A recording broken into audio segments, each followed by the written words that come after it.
काँग्रेसचे माजी मंत्री सिद्धाराम म्हेत्रे यांच्या मातोश्री शुगर साखर कारखान्याला ऊस घालणाऱ्या शेतकऱ्यांनी पुन्हा एकदा सोलापूर शहरातील काँग्रेस भवन समोर बेमुदत आंदोलन सुरू केले आहे. सिद्धाराम म्हेत्रे यांच्या विरोधातील या आंदोलनाचे काँग्रेस पक्षाला नवीनच टेन्शन आल्याचे पाहायला मिळत आहे. 4 सप्टेंबर हा काँग्रेस नेते सुशीलकुमार शिंदे यांचा वाढदिवस. बरोबर याच दिवशी या शेतकऱ्यांनी काँग्रेस भवनाच्या प्रवेशद्वारासमोर बसून आंदोलन सुरू केले आहे. त्यामुळे काँग्रेस कार्यकर्त्यांना सुद्धा आत जाता येत नसल्याचे चित्र आहे. मातोश्री कारखान्यात ऊस घातलेल्या शेतकऱ्यांना सिद्धाराम म्हेत्रे यांनी टनाला 2700 भाव जाहीर केला आहे. काही ठराविक शेतकऱ्यांना 500 आणि काहींना 700 प्रमाणे बँकेच्या खात्यात जमा केले. मागील 8 महिन्यांपासून 1 रुपयाही खात्यामध्ये जमा केलेला नाही. थकीत बिल मिळण्यासाठी हे उपोषण सुरू करण्यात आल्याचे उपोषणकर्त्यांनी सांगितले.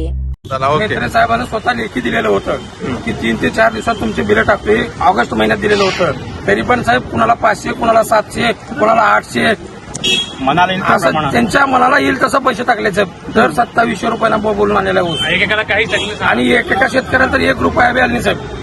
आता काय भूमिका राहणार आहे तुमची? आमची भूमिका पैसे घेतल्याशिवाय आम्ही जाणार नाही इथून.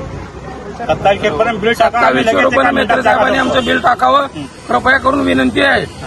विनंती वजा सांगणार आम्ही शेतकरी अजून बी.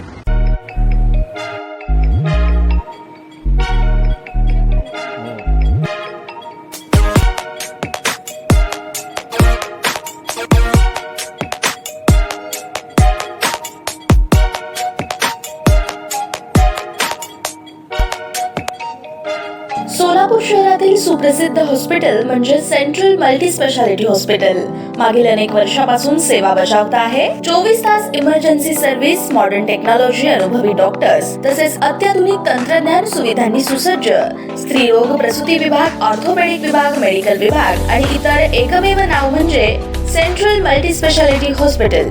पत्ता गणेशपेठ शॉपिंग सेंटर, मंगळवार बाजार, सोलापूर. ताज्या बातम्या पाहण्यासाठी प्राईम महाराष्ट्र न्यूज चॅनलला सबस्क्राईब करा.